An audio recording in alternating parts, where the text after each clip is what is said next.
नमस्कार. The murder on the links written by Agatha क्रिस्ती याच्या दुसऱ्या भागात तुमचं स्वागत आहे. दुसऱ्या दिवशी सकाळी 9च्या सुमारास मी आमच्या फ्लॅटच्या बैठकीच्या खोलीत न्याहारीसाठी आलो. ही खोली मी आणि पायरो असे दोघे मिळून वापरत असू. माझा मित्र पायरो न्याहारीचं दुसरं उकडलेलं अंड फोडत होता. मी येताच हसून माझं स्वागत करत तो म्हणाला, चांगली झोप लागली ना? खाडी ओलांडण्याचा वैताग तुझ्या चेहऱ्यावर अजिबात दिसत नाही. ताजातवाना दिसतो आहेस. तुझ्या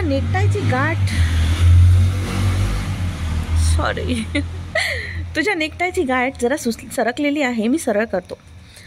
पायरो मुलखा वेगळा छोटासा माणूस होता.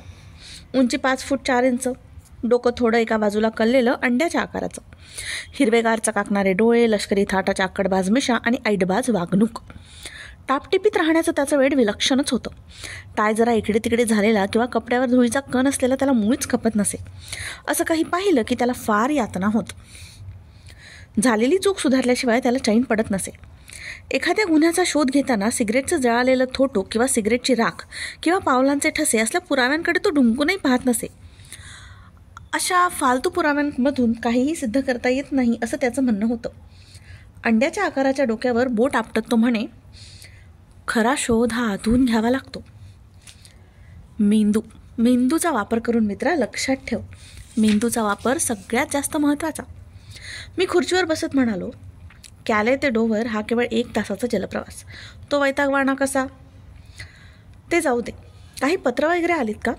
पायरोने असमाधानाने मान हलवून नकार दिला आणि तो म्हणाला, मी पत्रांची अजून नीट तपासणी केलेली नाही, पण हल्ली लक्षणीय अशी पत्रच येत नाहीत. अट्टल गुन्हेगार, पद्धतशीरपणे गुन्हे करणारे गुन्हेगार हल्ली अस्तित्वातच नाहीत. नाराजीनं मस्तक हलवत तो त्याचं गडगडाटी हास्य करू लागला. असं निराश होऊ नकोस पायरो. आज ना उद्या नशीब पालटेल. पत्र उघडून नीट वाच तरी. कुणी सांगावं एखादं मोठं प्रकरण क्षितिजावरून डोकंही वर काढत असेल. पायरोनं पत्र उघडायला चाकू घेतला आणि टेबलावरची पाकिटं घेऊन ती उघडायला सुरुवात केली. तो आतली पत्र पाहत म्हणाला, हे बिल, दुसरं बिल, हे तिसरं. म्हातारपणी मी फार खर्च करायला लागलोय. ओहो, हे जॅपचं पत्र. मी कान टळकारले. या स्कॉटलंड यार्डच्या इन्स्पेक्टर जॅपनं अनेक प्रकरणं तपासासाठी आमच्यावर सोपवली होती. पायरो जॅपचं पत्र वाचत म्हणाला, एका प्रकरणात मी त्याला मदत केली म्हणून त्याने माझे आभार मानलेले आहेत.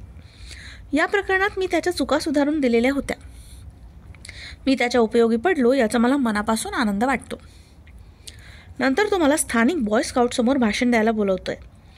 नंतर काउंटेस फॉरफॅनॉकची भेट घ्यायला सांगतोय. मला वाटतं तिचा कुत्रा हरवलेला असावा. तो शोधून काढायला काउंटेस मला बोलवते आहे.